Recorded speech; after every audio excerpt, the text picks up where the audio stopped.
Ask Mufti Tariq Masood. بسم اللہ الرحمن الرحیم۔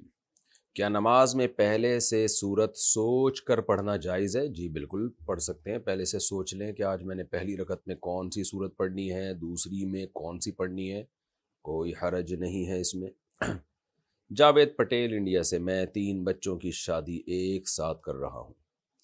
لوگ کہتے ہیں کہ 3 شادیاں ایک ساتھ نہیں کرنی چاہیے، طلاق ہو جاتی ہے۔ اسلام میں اس کی کیا حقیقت ہے؟ رہنمائی فرمائیں۔ کوئی حقیقت نہیں ہے، البتہ بعض بڑوں نے تجربوں سے ایک بات، یعنی کچھ تجربے ہوتے ہیں نا، اس سے ایک بات ہے کہ بھئی 2 بیٹوں کی شادی جب ایک ساتھ ہوتی ہے نا، تو اس میں ہوتا ہی ہے کہ 2 بہویں ایک ساتھ گھر میں آتی ہیں، تو اب ظاہر ہے دونوں میں ایک جیسی خاصیت نہیں ہوتی، کہ ایک میں کچھ خاص خوبیاں ہوں گی جو دوسری میں نہیں ہیں، تو پھر کیا ہوتا ہے، لوگ کمپیئر کرنا شروع کر دیتے ہیں خاندان والے۔ اچھا یہ دیکھو، یہ تو یہ بھی کرتی ہے، یہ نہیں کرتی، یہ تو ایسی اچھی ہے، یہ ایسی اچھی نہیں ہے، اس کے تو اخلاق کتنے اچھے ہیں، یہ تو اس نے جواب دیا تھا۔ تو ایک ساتھ دونوں بہویں جب گھر میں آتی ہیں نا، تو اس طرح مقابلہ بہت ہوتا ہے، اس کے پھر فسادات سامنے آنا شروع ہوتے ہیں، کیونکہ کہیں بھی 2 لوگ ایک جیسے 100% نہیں ہوتے۔ تھوڑا وقفے سے جب ہوتی ہے شادی، تو پرانی والی کو تھوڑا بھول جاتے ہیں لوگ، اور پھر نئی والی کو فوکس کر رہے ہوتے ہیں۔ تو شرعی مسئلہ نہیں ہے، بڑے بوڑھوں نے، بزرگوں نے، بزرگ عورتوں نے یہ تجربوں سے یہ چیز دیکھی ہے کہ بھئی 2 ایک ساتھ بہویں جب آتی ہیں تو کمپیئر کیا جاتا ہے، لیکن 3 جب آ جائیں تو میرا خیال ہے پھر اتنا نہیں ہوتا، مقابلے 2 میں چلتے ہیں، 3 میں اتنا نہیں ہوتا مسئلہ۔ یہ تجربے کی بات ہے، اس کا شریعت سے تعلق نہیں ہے۔ تو اسی طرح 2 بیٹیوں کی شادی جب ایک ساتھ ہوتی ہے ایک ہی دن میں 2 بیٹیاں رخصت، تو 2 داماد وہ بھی بالکل ایک جیسے نہیں ہوتے، تو اس میں پھر ایک جو ذرا کم کوالٹی کا داماد ہوگا تو اس کی برائیاں پھر شروع ہو جاتی ہیں۔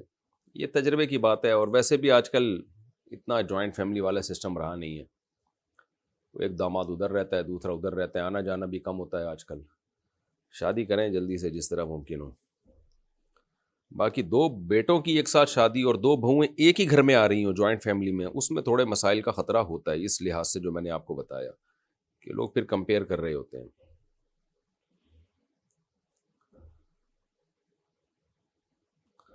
اچھا یہ 2 بہنوں سے شادی ہو رہی ہو نا، 2 بھائیوں کی، پھر اتنا مسئلہ نہیں ہوتا، وہ تو 2 بہنیں ہیں، ایڈجسٹ ہو جاتی ہیں۔ بہرحال کیا بیوی طلاق دے سکتی ہے؟ نہیں بھائی، بیوی طلاق دے نہیں سکتی۔ او بیدہ عقدۃ النکاح، اللہ نے نکاح میں ہاں کرنے کا اختیار تو بیوی کو دیا ہے، واپسی کا بیوی کو اختیار نہیں دیا۔ یہ مسئلہ میں بار بار بیان کر چکا ہوں۔ واپس شوہر طلاق دے گا تو نکاح ختم ہوگا، ادروائز نکاح ختم نہیں ہوگا۔ اور خلا میں بھی ایک ایگریمنٹ ہے، جب تک شوہر اس راضی نہیں ہوگا تو بھی خلا نہیں ہوگا، تو یہ بھی خوب اچھی طرح سمجھ لیں۔ ہاں شوہر اگر ظلم کر رہا ہے، اور اس نوعیت کا ظلم کر رہا ہے جس میں شریعت نے جج کو یہ اختیار دیا کہ وہ نکاح ختم کر سکتا ہے، تو عورت اگر اس نوعیت کا ظلم ثابت کر دے عدالت میں، جیسے بیسک نان نفقہ ہی نہیں دے رہا، وہ قدرت بھی ہے، کما بھی سکتا ہے، پھر بھی نہیں دے رہا، تو یہ تو ضدی ہے، ہٹ دھرم ہے۔ نکاح ہو گیا، رخصتی پہ آمادہ ہی نہیں ہو رہا، اس کو رخصتی کا اختیار بھی ہے، یعنی طاقت ہے اس کو، اس کے پاس بیوی کو بلا سکتا ہے، نہیں بلا رہا، لٹکا کے چھوڑ دیا اس نے، تو بھائی پھر عورت کورٹ میں کیس کرے گی کہ بھائی یا تو مجھے رکھو، میں رہنے کے لیے تیار ہوں۔ وہ یہ نہیں کہے کہ مجھے علیحدگی چاہیے، نہ، ظلم مجھ پر ہو رہا ہے کہ شوہر مجھے ساتھ رکھنے کے لیے تیار نہیں ہے، تو اس کو یا تو آمادہ کریں، رکھے اپنے ساتھ، نہیں رکھتا تو پھر مجھے چھوڑے۔ پھر بھی شوہر آمادہ نہ ہو، نہ رکھنے کے لیے نہ چھوڑنے کے لیے، تو پھر کورٹ نکاح ختم کر سکتی ہے۔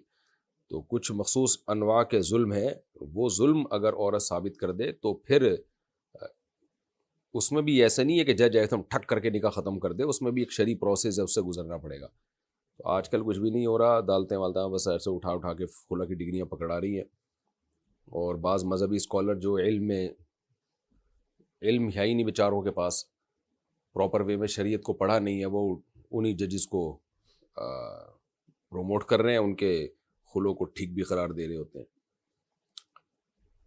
اس پر میں پوری ڈیٹیل سے ویڈیو عدالتی خلا پہ ریکارڈ کروا چکا ہوں، وہ دیکھ لیں۔ مفتی صاحب فحش ویڈیوز کی عادت چھوڑنے کا کوئی صحیح طریقہ بتا دیجئے۔ سب سے پہلے نکاح کریں، شادی کریں، کیونکہ جب انسان حلال سے بچتا ہے تو حرام کی طرف جاتا ہے۔ اور زیادہ شادیاں کریں، عدل کریں ان کے درمیان۔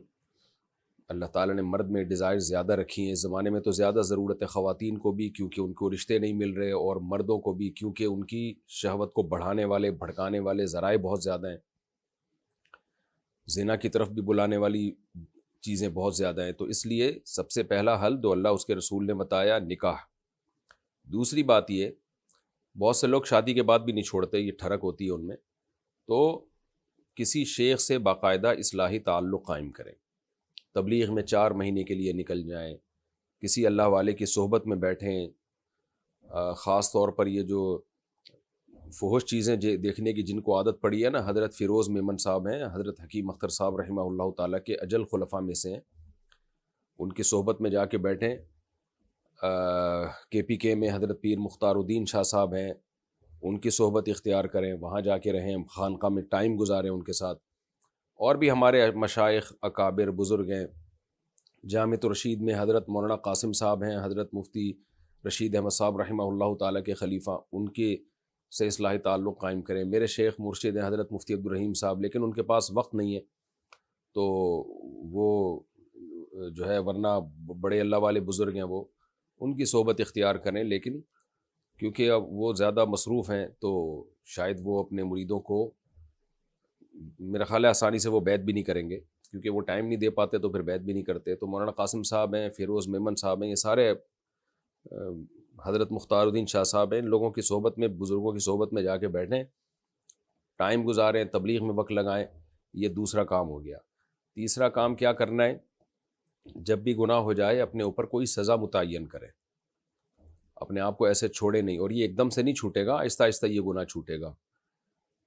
تو لوگ مایوس ہو جاتے ہیں کہ ہم نے تو توبہ کی تھی پھر گناہ ہو گیا ہم سے، آرام آرام سے چھوٹے گا، مایوس نہ ہو، اور پیچھے پڑے رہیں کہ میں نے گناہ کو چھوڑنا ضرور ہے۔ 100 بار اگر توبہ ٹوٹتی ہے تو کوئی بات نہیں، 100 بار توبہ کریں آپ، بار بار توبہ کریں گے، اللہ توبہ قبول کرتے ہوئے نہیں تھکتا، خوب سمجھ لو، آپ توبہ کر کے تھکیں گے، اللہ نہیں تھکے گا۔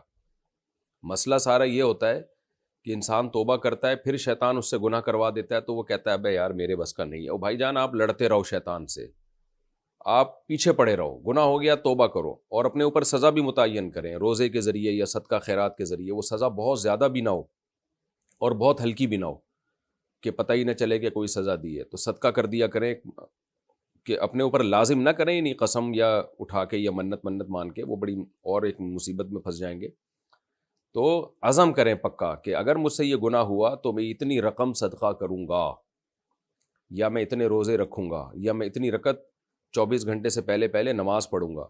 اور پھر وہ بہت زیادہ سزا نہ ہو کہ وہ سزا دینا ہی مصیبت بن جائے آپ کے لیے، اور بہت ہلکی بھی نہ ہو کہ جی میں 5 روپے صدقہ کروں گا، 5 روپے میں کیا ہوتا ہے بھائی۔ تو وہ ہر آدمی کی آمدن اور اس کی صحت اس کے حساب سے مختلف ہے، تو کچھ سزا متعین کریں، تو انشاءاللہ یہ گناہ چھوٹ جائے گا۔ دنیا میں کوئی بیماری ایسی نہیں ہے جس کا اللہ نے علاج نہ رکھا ہو، تو یہ بھی ایک بیماری ہے، لیکن سیریس ہو جائیں اس کو چھوڑنے میں۔ مصیبت نوجوانوں کے ساتھ یہ ہے کہ وہ چاہتا ہی نہیں ہے چھوڑنا، گناہ میں جب پڑ جائیں نا تو ان کا ارادہ ہی نہیں کرتے مضبوط۔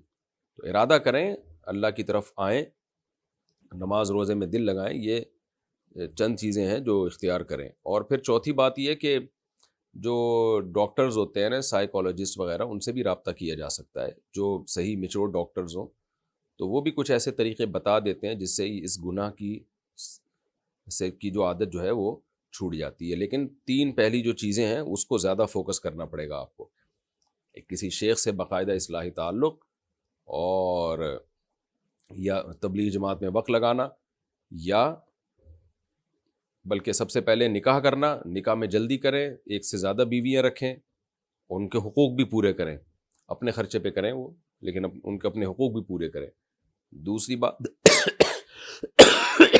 بات شیخ سے اصلاحی تعلق، تبلیغ میں وقت، تیسرا گناہ پہ اپنے سزا متعین، اور چوتھا کسی جو نفسیات سے کا علم جاننے والے ڈاکٹرز ہیں ان سے بھی رابطہ کریں۔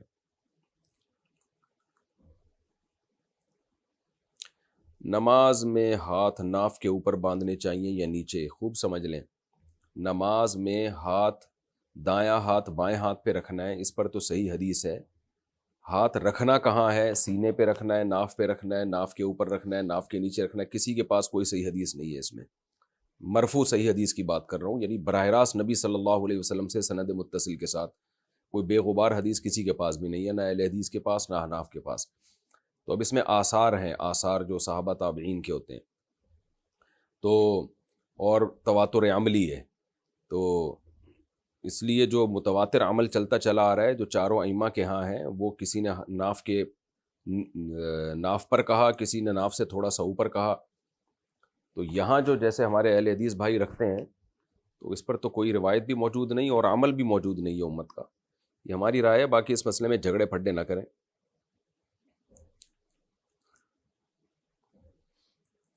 وہ صحیح ابن خزیمہ کی اہل حدیث حضرات روایت پیش کرتے ہیں سینے پہ ہاتھ باندھنے کی، وہ حالانکہ وہ صحیح ہے نہیں. تو سعودی عرب کے علماء بھی اس کو ضعیف کہتے ہیں. اس پہ میں موقع ملا تو انشاءاللہ ریفرنس کے ساتھ اور ڈیٹیل کے ساتھ کلپ ریکارڈ کروا دوں گا، اور عرب علماء کا بھی حوالہ ڈال دوں گا. کہ تبھی آپ نے ائمہ حرمین کو بھی دیکھا ہوگا کہ سینے پہ ہاتھ نہیں رکھتے وہ لوگ نماز کے دوران. اچھا بھائی، محمد سرفراز انڈیا سے، دجال کے فتنے سے بچنے کے لیے ہمیں سورہ کہف پڑھنے کا حکم ہے، لیکن سورہ کہف میں کہیں دجال کا ذکر نہیں. تو اللہ پاک نے ہمیں جو سورہ کہف پڑھنے کا حکم دیا، اس کے پیچھے وجہ کی وضاحت فرما دیجیے. دیکھیں سورہ کہف میں اللہ تعالیٰ نے ان چند نوجوانوں کا ذکر کیا ہے جنہوں نے اللہ کی خاطر اپنے علاقے کو چھوڑا، اور اللہ نے ان کی کیسے غیب سے مدد کی کہ 300 سال سے زیادہ عرصہ وہ غار میں سوتے رہے، اور اٹھ کے جب آئے تو پورے حالات چینج ہو چکے تھے. تو اس سے پتہ چلتا ہے کہ اللہ تعالیٰ کسی کی مدد کرنے میں اسباب کا محتاج نہیں ہے، اگر آپ اللہ پہ اعتماد اور کامل توکل کرتے ہیں. تو کیسی اللہ نے ان کی مدد کی؟ تو دجال جب آئے گا نا، تو اسباب کی دنیا میں ایسا ہی لگے گا کہ اس سے لڑنا، اس سے مقابلہ کرنا ممکن نہیں ہے. لیکن اس وقت جو لوگ دین پہ ڈٹ جائیں گے، یہ نہیں دیکھیں گے یہ پبلک کدھر کو جا رہے، پبلک تو دجال کی طرف جائے گی. جو پبلک ہوگی نا وہ تو دجال کو فالو کرے گی نا، اس کی طاقتیں، اس کی قدرتیں دیکھ کر جو اللہ نے اس کو دی ہوں گی، متاثر ہوگی اس سے. لیکن جو اصحاب کہف کے جو نوجوان تھے، وہ اکثریت سے متاثر نہیں ہوئے، بلکہ انہوں نے حق کے راستے کو فالو کیا. تو ہمیں سورہ کہف میں یہ موٹیویشن ملتی ہے کہ طاقت اور قوت کو نہیں دیکھنا کہ طاقت کا توازن کدھر ہے، پبلک کا توازن کدھر ہے، اس کو نہیں دیکھنا، تم نے حق کو فالو کرنا ہے. تو ظاہر ہے جو لوگ سورہ کہف پڑھیں گے ان کو اس واقعے سے موٹیویشن ملے گی اور حوصلہ ملتا ہے ان کو. تو دوسری بات، اسی صورت میں یعنی ان کو پھر اللہ توفیق دیں گے کہ بھئی یہ حوصلہ دجال کے وقت میں بھی تمہیں ملے گا. دوسرا اس میں اللہ نے حضرت ذوالقرنین کا واقعہ بیان کیا ہے کہ کیسے انہوں نے مشرق، مغرب، شمال، جنوب میں اللہ کے دین کو غالب کیا، اور اللہ نے کیسے ان کی مدد کی. ایسی ایسی قوموں کے پاس گئے جن کی زبانیں بھی نہیں جانتے تھے، تو وہاں بھی جا کے انہوں نے اسلام کو دنیا میں غالب کیا. تو اللہ کے نام پہ وہ جب پوری دنیا کو فتح کر سکتے ہیں، تو جو دجال کے مقابلے میں مسلمان ہوں گے ان کو بھی یہ بتایا جا رہا ہے کہ اگر تم دین پہ ڈٹ گئے تو شکست دجال کو ہوگی، تمہیں اللہ تعالیٰ غلبہ عطا فرمائیں گے. تو حضرت ذوالقرنین کے واقعے سے بھی ہمیں سورہ کہف میں موٹیویشن ملتی ہے. پھر اللہ نے اسی صورت میں حضرت موسیٰ علیہ السلام کا اور حضرت خضر علیہ السلام کا بھی واقعہ بیان کیا ہے. اس میں بھی اللہ نے کیسی غیبی مدد کی ہے ان یتیم بچوں کے ساتھ، جن کی دیوار کو خضر علیہ السلام نے جا کے ایسے سیدھا کر دیا تاکہ ان کا خزانہ محفوظ ہو. تو اس سے پتہ چلتا ہے بھائی باطل لوگوں کے لیے غیب سے کیسے ان کے کو نقصان پہنچانے کے اللہ کی طرف سے انتظام ہو رہے ہوتے ہیں، جو خضر علیہ السلام کے واقعے میں ہمیں ملتا ہے، اور کیسے نیک لوگوں کی مدد، ان کی اولادوں تک کی مدد ہو رہی ہوتی ہے. تو یہاں بھی ہمیں پتہ چلتا ہے کہ بھئی اللہ بہت سارے کام بہت ساری مخلوق سے تکوینی طور پہ لے رہے ہوتے ہیں، ہمیں پتہ بھی نہیں ہوتا. تو فتنے کے دور میں جو اللہ کے دین کے ساتھ قائم ہوگا، دجال سے بڑا تو کوئی فتنہ ہو نہیں سکتا، تو جو اللہ کے دین کے ساتھ قائم ہوگا، اللہ اپنی ایسی مخلوق سے اس کی مدد لیں گے جو اس نے جہاں اس کا تصور بھی نہیں ہوگا. تو ان سب چیزوں سے ہمیں موٹیویشن ملتی ہے، حوصلہ ملتا ہے کہ فتنوں کے دور میں ہم نے حق کے ساتھ کھڑا ہونا ہے. تو ظاہر ہے دجال سے بڑا فتنہ کیا ہو سکتا ہے. تو وہاں بھی ہم نے طاقت، قوت اور اکثریت کو نہیں دیکھنا بلکہ حق کو دیکھنا ہے. اور دوسری وجہ یہ ہے کہ سورہ کہف پڑھنے کا جو ہمیں حکم دیا گیا، یہ تو علماء نے، یعنی یہ جو ایک حکمتیں ہیں نا اس کی کہ یہ واقعات اس میں پائے جاتے ہیں، اس سے موٹیویشن ملتی ہے۔ ایک اہم وجہ یہ بھی ہے کہ جب حدیث میں ہمیں بتا دیا گیا نا سورہ کہف جو پڑھتا ہے دجال کے فتنے سے محفوظ رہے گا، تو کوئی لاجک ہماری سمجھ میں نہ بھی آئے، بس اللہ کے نبی نے کہہ دیا تو پڑھ لینا چاہیے، اس میں کیا جا رہا ہے، کوئی لاجک نہ بھی ہو۔ آپ صلی اللہ علیہ وسلم کو جب ہم نے مان لیا میسنجر آف گاڈ ہیں، جو آپ جو کہہ رہے ہیں وہ اللہ کی طرف سے ہیں، آپ کے اپنی طرف سے کچھ بھی نہیں ہے، تو بس اللہ نے ہمیں کہہ دیا کہ میں دجال کو بھیجوں گا تو اس سے کے فتنے سے بچنے کے لیے سورہ کہف کی تلاوت کرو۔ لیکن یہ خوب سمجھ لیں، قرآن و سنت سے ہی ہمیں پتہ چلتا ہے کہ فتنوں سے بچنے کے لیے جو سب سے زیادہ امپورٹنٹ چیز ہے وہ اپنے عمل، ایمان اور عمل کی حفاظت ہے۔ خوب سمجھ لیں، اعمال کے بغیر کچھ بھی نہیں ہے۔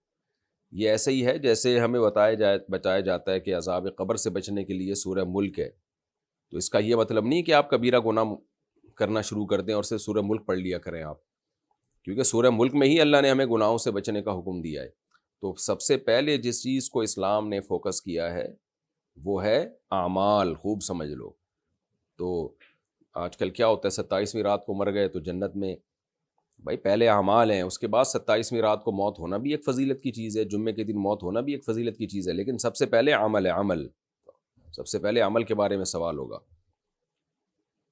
تو دجال کے فتنے سے بھی اگر کوئی سورہ کہف پڑھتا ہے لیکن کبیرہ گناہوں میں صبح و شام مبتلا ہے تو اس کے لیے فتنے سے بچنا بڑا مشکل ہوگا۔ لیکن کوئی گناہوں سے بچنے کی کوشش کرتا ہے اور سورہ کہف نہیں بھی پڑھتا، اس کے فتنے سے بچنے کا زیادہ امید ہے ہمیں، شریعت سے ہی پتہ چلتا ہے۔ ہاں کوئی نیک اعمال بھی کرتا ہے، یعنی برائیوں سے بچتا بھی ہے، سورہ کہف بھی پڑھ لیتا ہے، تو تھوڑی موٹی جو اعمال میں کوتاہی ہوگی تو سورہ کہف کے ذریعے، ہاں کوئی آدمی گناہوں سے بچتا ہو اور سورہ کہف بھی پڑھتا ہو تو پھر اگر کبھی گناہوں یعنی اعمال میں کوئی کمی کوتاہی ہو گئی تو سورہ کہف سے اس کی انشاءاللہ تلافی ہو جائے گی اور اللہ اس کو دجال کے فتنے سے محفوظ رکھیں گے۔ یہ مطلب ہے حدیث کا۔ خلاصہ یہی نکلا کہ سب سے پہلے اعمال، اس کے بعد پھر یہ جو وظائف ہیں جو نبی صلی اللہ علیہ وسلم نے ہمیں بتائے ہیں، کیونکہ اعمال کو خود نبی صلی اللہ علیہ وسلم کی تعلیمات ہی میں زیادہ ویلیو دی گئی ہے۔ نکاح میں ولیمے کے لیے جو بکرا ذبح ہو، اس پر کسی کا عقیقہ کر سکتے ہیں؟ ہاں بالکل کر سکتے ہیں، عقیقے کی نیت سے بکرا ذبح کر دیں، مزہ آ گیا، ولیمہ بھی ہو گیا، اسی میں عقیقہ بھی ہو گیا۔ اچھا بھائی، میں نے مکمل قرآن شریف پڑھا ہے، جیسے بقرعید کا گوشت ہے نا، اس میں بھی ولیمہ ہو سکتا ہے۔ بقرعید کا جانور ہے، آپ نے اللہ کے لیے حلال کیا، اسی میں ولیمہ بھی نمٹا دیا، تو جانور تو اب حلال ہو گیا اللہ کے لیے، قربانی کے لیے، عقیقے یا بقرعید کے لیے، اب اس کے گوشت کا جو مرضی کریں، تو ولیمہ میں بھی کھلا سکتے ہیں، ویسے بھی لوگوں کو کھلا سکتے ہیں۔ بہت ہوشیار ہوتے جا رہے ہیں آج کل کے مسلمان۔ میں نے مکمل قرآن شریف پڑھا ہے اور اب میں اس کا ترجمہ پڑھ رہا ہوں۔ میں نے پہلے 14 سجدے کر لیے ہیں اور اب میں ترجمے کے ساتھ پڑھ رہا ہوں، تو کیا دوبارہ 14 سجدے کرنے پڑیں گے یا نہیں؟ اگر سجدے والی آیت کا لفظ بہ لفظ ترجمہ کرتے ہیں اور صرف پڑھتے نہیں ہیں بلکہ زبان سے ادا بھی کرتے ہیں وہ الفاظ، تو پھر راجح قول یہی ہے کہ پھر سجدہ تلاوت لازم ہو جاتا ہے۔ تو اگر آپ سجدے والی آیت کا دوبارہ ترجمہ کریں گے، زبان سے پڑھیں گے اس کو، صرف ایسے جیسے اسٹڈی کر رہے ہوتے ہیں ایسے نہیں، زبان سے، اور وہ ترجمہ بھی لفظ بہ لفظ ہو، تو پھر سجدہ کر جائے گا۔ کرنے پڑیں گے تو ایسا لگ رہا ہے جیسے کوئی آپ کو کوئی 40 کلو کا ویٹ اٹھانا ہے، آپ نے کرنے پڑیں گے کیا؟ خوشی خوشی کریں بھائی، سجدے والی آیت پڑھی اور سجدہ کر لیا، تو اتنا ٹائم تھوڑی لگتا ہے اس میں، اور خوشی خوشی کریں یہ کام، میں کوئی اتنا بڑا مسئلہ نہیں ہے۔ کیا باز کھانا حلال ہے؟ نہیں جناب، باز، شاہین، جس کو شاہین بھی کہا جاتا ہے، اور شکرا ہو گیا، اسی طرح دوسرا پرندہ یہ شکرا، تو یہ سب درندوں کی اس میں آتے ہیں، چیر پھاڑ کر کے کھانے والے جانور ہیں، ان کا کھانا حلال نہیں ہے۔ فوزیہ صاحبہ حیدرآباد سے، کیا عورت اپنے ہونٹوں پر مہندی لگا سکتی ہے؟ لگا سکتی ہے جی۔ محمد زاہد پنجاب انڈیا سے، میری ایک بہن ہے، اس کا شوہر شراب پیتا ہے، اس نے مکان بیچ کر سب پیسے نشے میں اڑا دیے اور اب وہ کرائے کے گھر پر رہتے ہیں، تو کیا میں اپنی بہن کو زکوٰۃ دے سکتی ہوں؟ اگر بہن کے پاس سونا نہیں ہے، کوئی ایسی پراپرٹی نہیں ہے جو استعمال میں نہ آتی ہو، تو دے سکتی ہیں آپ بہن کو، اور یعنی 52.5 تولے چاندی کے برابر رقم بھی ان کے پاس جمع نہیں ہوئی ہوئی ہے بہن کے پاس، تو زکوٰۃ دے سکتی ہیں، بالکل دینی چاہیے ایسی بہن کو تو بیچاری کو۔ فیضان صاحب کراچی سے، امام صاحب ظہر کی نماز میں خاموشی کے ساتھ نماز پڑھتے ہیں تو کیا مقتدیوں کو بھی تلاوت کرنی چاہیے یا خاموش رہنا چاہیے؟ صحیح حدیث میں ہے، ناصر الدین البانی رحمہ اللہ نے اس کو صحیح قرار دیا ہے۔ کمال کی بات ہے، لوگ البانی رحمہ اللہ نے جب صحیح قرار دے دیا تو اس کو مان لیتے ہیں صحیح ہے، اور مجتہدین نے جب حدیث سے استدلال کر کے اس کو صحیح قرار دے دیا اس کو نہیں مان رہے ہوتے۔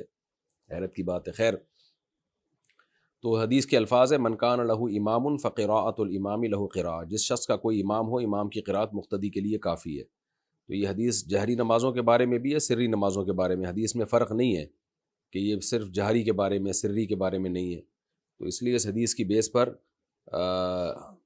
امام جب تلاوت کرے تو مقتدیوں کے لیے وہ تلاوت کافی ہو گئی۔ اور یہ دوسری حدیث میں جو آتا ہے کہ جو سورہ فاتحہ نہیں پڑھتا اس کی نماز نہیں ہوتی، تو اس حدیث کو جب آپ ملائیں گے تو پتہ چل جائے گا کہ یعنی یہ والی حدیث جو ابھی میں نے پڑھی ہے کہ جس کا امام کی قرات مقتدی کے لیے کافی ہے، تو اس حدیث سے پتہ چلتا ہے کہ جب امام نے قرات کر لیا تو مقتدی نے بھی حکمن کر لی ہے قرات، تو اس کو یہ کہیں گے ہی نہیں کہ اس نے تلاوت نہیں کی ہے، کیونکہ امام مقتدیوں کا نمائندہ ہوتا ہے تلاوت کے باب میں۔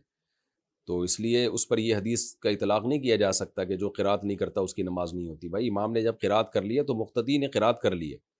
اور اگر آپ پھر بھی اس تفصیل کو نہیں مانتے تو پھر صحیح مسلم کی حدیث کے پورے الفاظ ہیں، من لم یقرأ بفاتحۃ الکتاب فصاعدا، او کما قال، اس طرح کے الفاظ ہیں کہ جو سورہ فاتحہ نہیں پڑھتا اور آگے سورت نہیں ملاتا اس کی نماز نہیں ہوتی۔ تو پھر آپ پیچھے سورت بھی ملائیں۔ جب آپ سورت نہیں ملاتے اس میں آپ یہ کہتے ہیں کہ بھئی امام نے جب سورت ملا لی تو مقتدی نے بھی ملا لی، تو اس سے صاف پتہ چلتا ہے کہ امام نے جب فاتحہ پڑھ لی تو مقتدی نے بھی پڑھ لی۔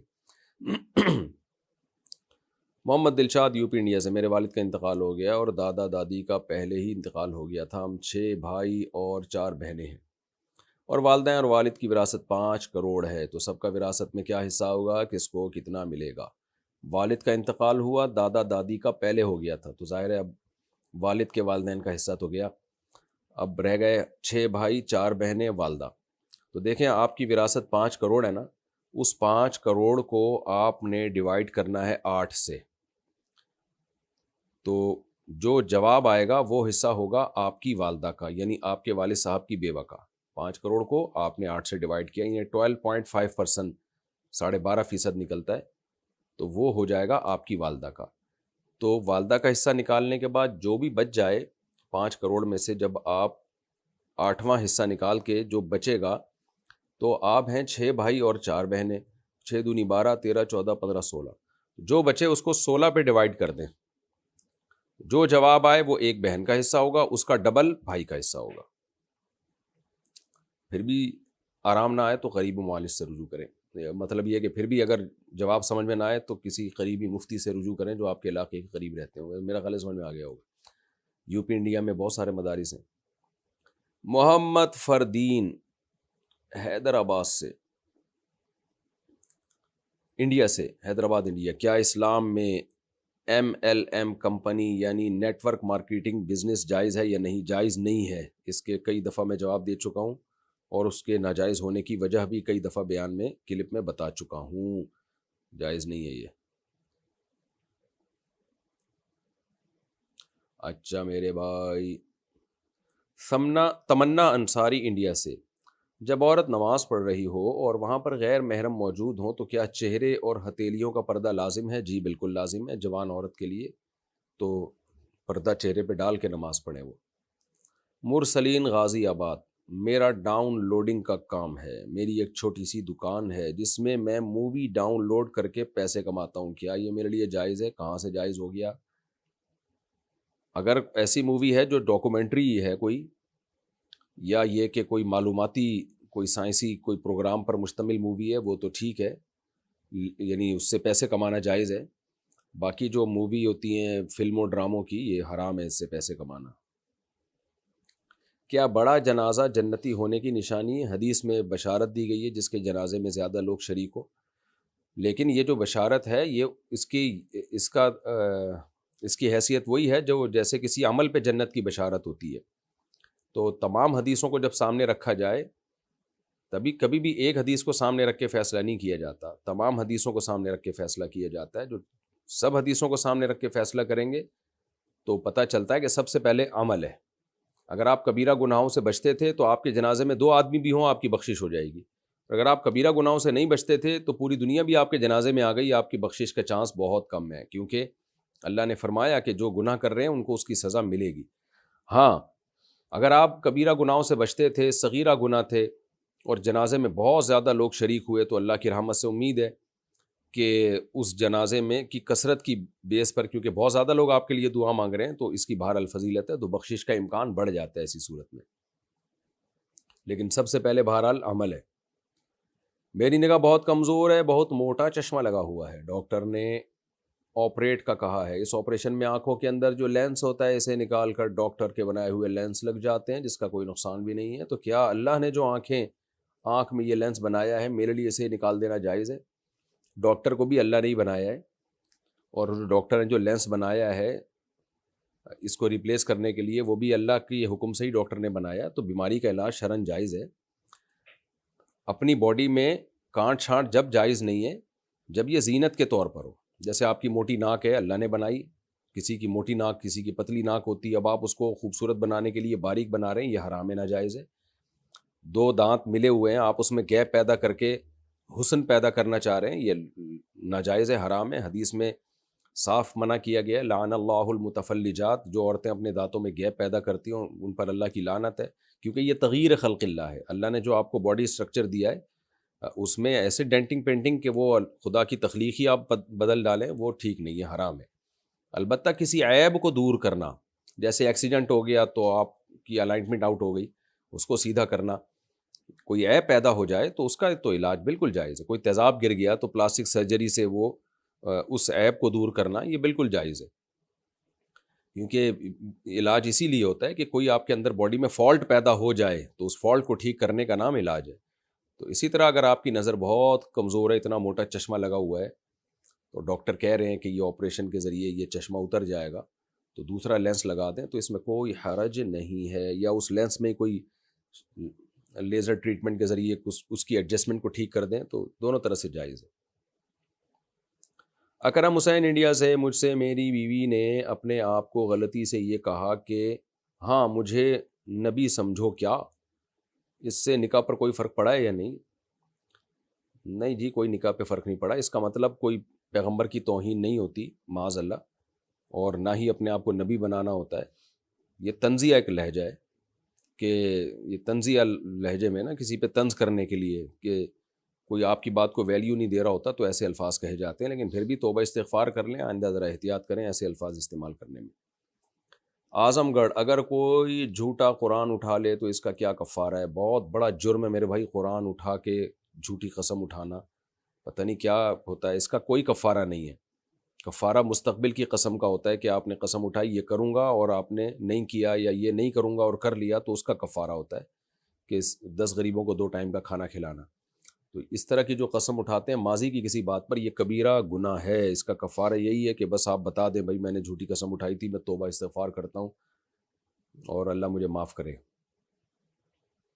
کیا قرآن پاک بغیر وضو کے پڑھا جا سکتا ہے؟ جی پڑھا جا سکتا ہے، ہاتھ نہیں لگا سکتے آپ۔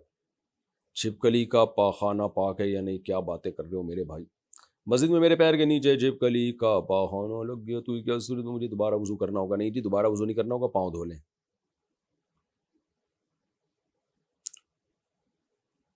اچھا میرے بھائی، دوبارہ وضو نہیں کرنا ہوگا، باقی پاک ہے یا نہیں یہ میرے ذہن میں نہیں ہے، کبھی اتنی ڈیپ میں جا کے میں نے غور کیا نہیں۔ اب آپ نے مسئلہ پوچھ لیا ہے تو انشاءاللہ میں اس کی تحقیق کر لوں گا کہ کپڑوں پہ لگ جائے تو کیا ہے، کہ دھو لینا، اگر پاک بھی ہو تو سلامت طبع بھی تو میرے بھائی کوئی چیز ہوتی ہے نا، صفائی ستھرائی بھی تو کوئی چیز ہوتی ہے، تو ویسے میں نے کبھی دیکھا نہیں ہے کبھی کسی کے لگا ہو، تو بہرحال آپ نے پوچھ لیا تو موقع ملا تو انشاءاللہ تحقیق کر لوں گا۔ پچھلی قضا نماز ادا کیے بغیر بعد کی قضا نماز ادا نہیں ہوگی، کیا یہ حدیث صحیح ہے؟ کیا 2 چوٹی میں نماز ہو جاتی ہے؟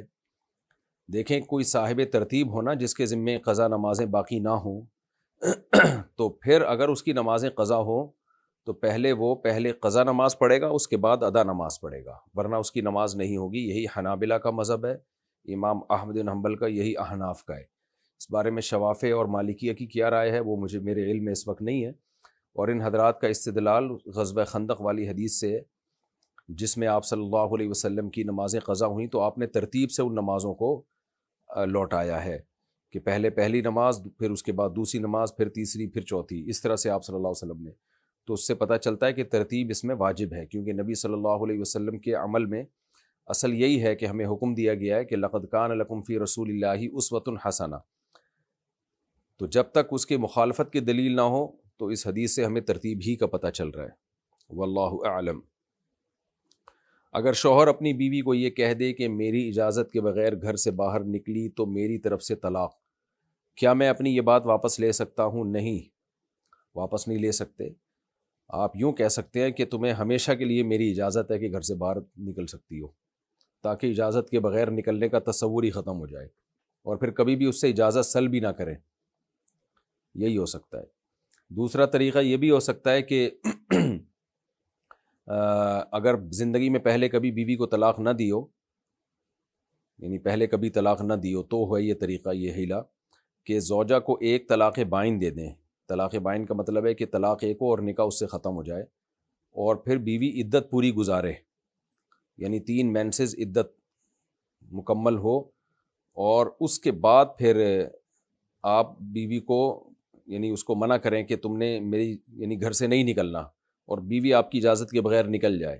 جب وہ نکلے گی تو طلاق واقع ہوگی، لیکن ہوگی اس لیے نہیں کہ وہ بیوی نہیں ہے اور عدت بھی ختم ہو چکی ہے، تو وہ قسم پوری ہو جائے گی اور یہ الفاظ ختم ہو جائیں گے. لیکن یہ ہیلا وہاں بتایا جاتا ہے جہاں 3 طلاقوں کو معلق کیا ہو. بعض دفعہ لوگ کہہ دیتے ہیں نا کہ میری اجازت کے بغیر گھر سے نکلے تو 3 طلاقیں. تو اب 3 طلاقیں تو بہرحال ہوں گی جب اجازت کے بغیر گھر سے نکلے. تو 3 طلاقوں کو کالعدم قرار دینے کے لیے پھر یہ تدبیر بتائی جاتی ہے کہ ایک طلاق بائن دے دے، 3 مینسز گزر جائیں، پھر بیوی گھر سے باہر نکلے، قسم پوری ہو جائے گی. طلاقیں اس لیے واقع نہیں ہوں گی کہ یہ بیوی بھی نہیں ہے اور آپ کی معتدہ بھی نہیں ہے، یعنی عدت بھی پوری ہو چکی ہے.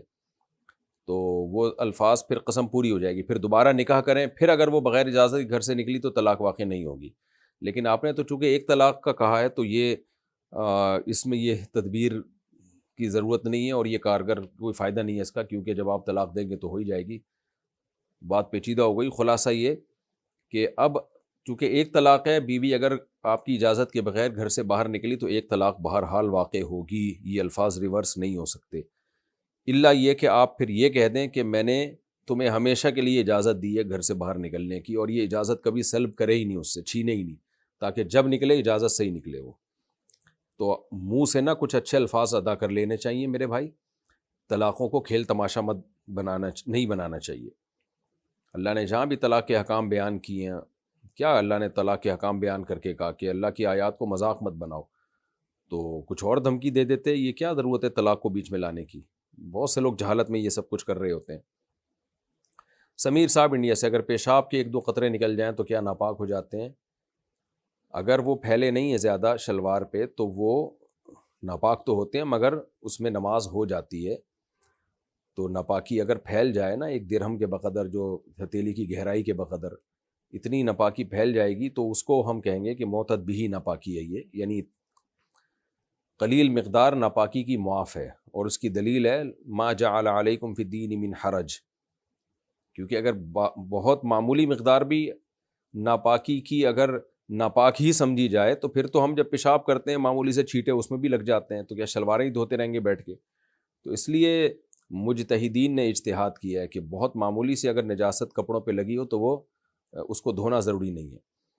تو اب ایک معتد بھی نجاست ہو، تو معتد بھی نجاست جو ہے، معتد بھی مطلب جو قابل ذکر ہو، تو اس میں ہتھیلی کی گہرائی کے برابر جو نجاست ہے نا، ایک سکہ جو ہوتا ہے عام طور پر، اتنی نجاست اگر لگ گئی تو اس کو دھونا ضروری ہے. تو اگر پیشاب کے قطرے نکلے اور اتنا پھیل گئے ہیں تو پھر اس کو دھونا بہرحال ضروری ہے. اور 1-2 قطرے اگر شلوار پہ لگے ہیں تو اس کو دھونا ضروری نہیں ہے، لیکن دھو لیں تو کیا جا رہا ہے، احتیاط پر عمل کریں، دھو لیں.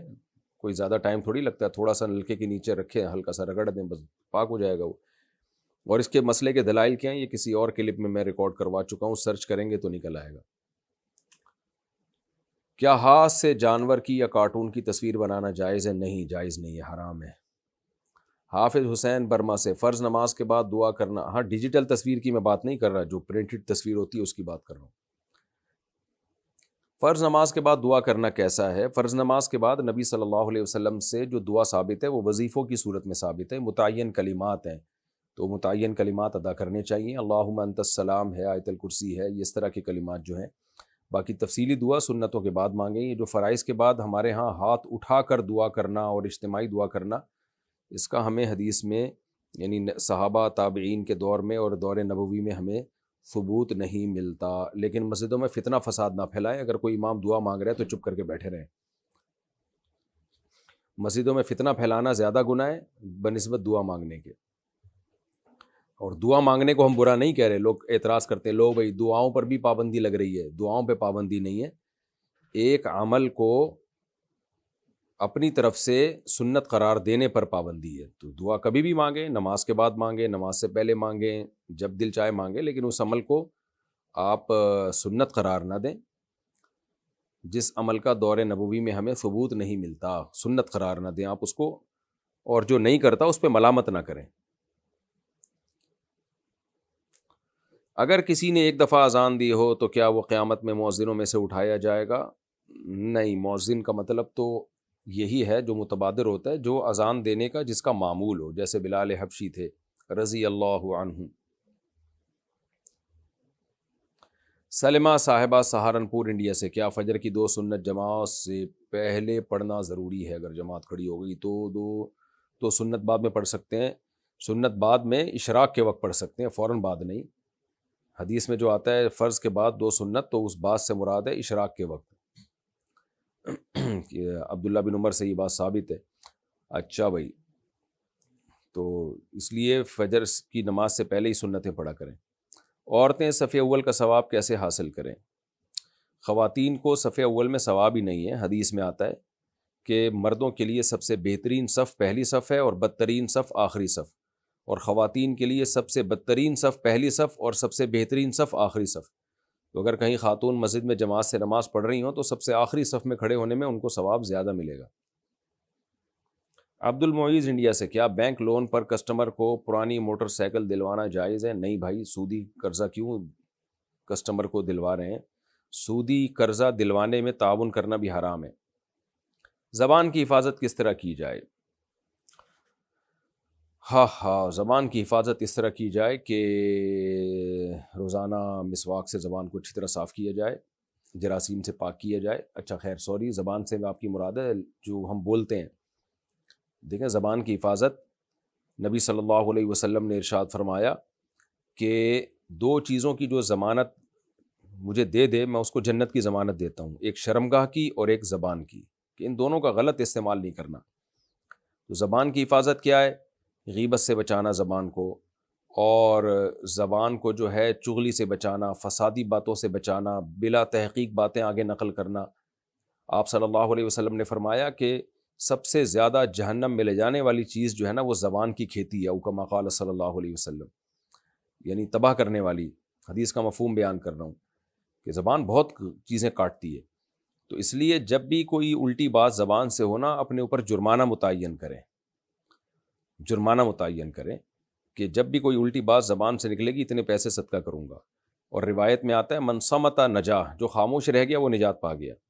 تو اصل خاموش رہنا ہے، جب تک بولنے کی کوئی معقول ریزن نہ ہو چپ بیٹھے رہیں۔ آج چپ بیٹھنا بڑا مشکل کام ہو گیا ہے، اور ویسے یہ چیزیں اہل اللہ کی صحبت سے بھی حاصل ہوتی ہیں۔ تبلیغ میں بھی وقت لگائیں، تبلیغ والوں کو ہم نے دیکھا ہے کہ بہت ساری چیزوں سے وہ محفوظ ہو جاتے ہیں، اور اللہ کی بڑائی بیان کرتے کرتے نا پھر ان کو فضول چیزوں سے کی عادت ہی نہیں رہتی۔ کسی کمپنی کی پروڈکٹ کی ایڈورٹائزمنٹ پہ جو پیسہ ملتا ہے وہ حلال ہے یا حرام ہے؟ اگر کمپنی کی پروڈکٹ حلال ہے تو اس کی ایڈورٹائزمنٹ کی آمدن بھی حلال ہے۔ اگر کمپنی حرام چیزیں بیچ رہی ہے، شراب بیچ رہی ہے، تو اس کی ایڈورٹائزمنٹ پہ جو پیسہ ملے گا وہ بھی حرام ہوگا۔ زوجہ منصور، ہماری طرف اگر کسی کو پھوڑا پھنسی نکل آئے یا مونچھ آ جائے تو دودھ نمک اور آٹے کی موٹی سی لئی بنا کر اس جگہ پر لگاتے ہیں، کیا یہ رزق کی بے حرمتی ہے؟ بھائی ضرورت کے لیے جائز ہے، اب بے حرمتی دیکھیں یا پھوڑا دیکھیں اس کا۔ اگر آپ کا خیال یہ کہ اس سے وہ ٹھیک ہو جاتا ہے تو لگا دیں، تو پھوڑے کے علاج کے لیے ٹھیک ہے۔ اگر یعنی ٹھیک کا مطلب جائز ہے، باقی ٹھیک ہے یا نہیں تو ڈاکٹر حکیم ہی بتائیں گے، شرعاً جائز ہے یہ۔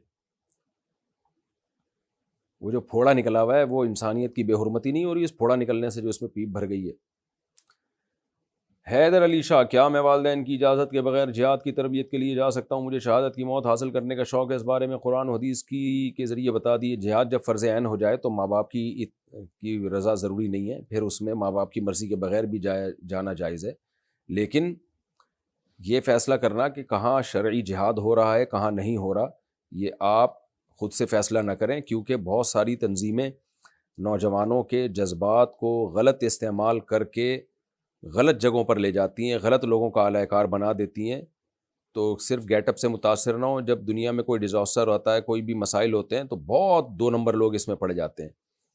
تو اس لیے پاکستان میں آپ جہاد میں کیسے جائیں گے، کہاں جائیں گے، تو لوگ آپ کو غلط استعمال کریں گے۔ دنیا کے دیگر ملکوں میں بھی ایسے ہی ہے۔ تو جہاد تو فرض ہے، جہاد کرنا بہت بڑی عبادت ہے، لیکن کریں گے کہاں، کہاں جائیں گے، اس میں زیادہ تر غلط جو ہے معلومات کی بیس پہ نوجوان غلط تنظیموں کی بھیڑ چڑھ جاتے ہیں اور برباد ہو جاتے ہیں، اپنے ہی ملکوں کے خلاف ان کی صلاحیتیں استعمال ہونا شروع ہو جاتی ہیں، کر فساد رہے ہوتے ہیں، لیبل اس پہ جہاد کا لگا ہوا ہوتا ہے۔ تو اور دوسری بات یہ کہ والدین کو اگر خدمت کے محتاج ہیں، آپ اکلوتے ہیں والدین کے، تو پھر تو ویسے بھی پھر ماں باپ کا حق مقدم ہے، ان کو چھوڑ کے جائیں گے وہ پھر کس کے رحم و کرم پر ہوں گے؟ تو یہ جب ہے جب والدین خدمت کے محتاج نہ ہوں۔ ڈرامہ دیکھنا کیسا ہے؟ جائز نہیں ہے بھائی ڈرامے دیکھنا، آج کل جو ڈرامے آ رہے ہیں ویسے بھی بےہودگی پھیلا رہے ہیں وہ۔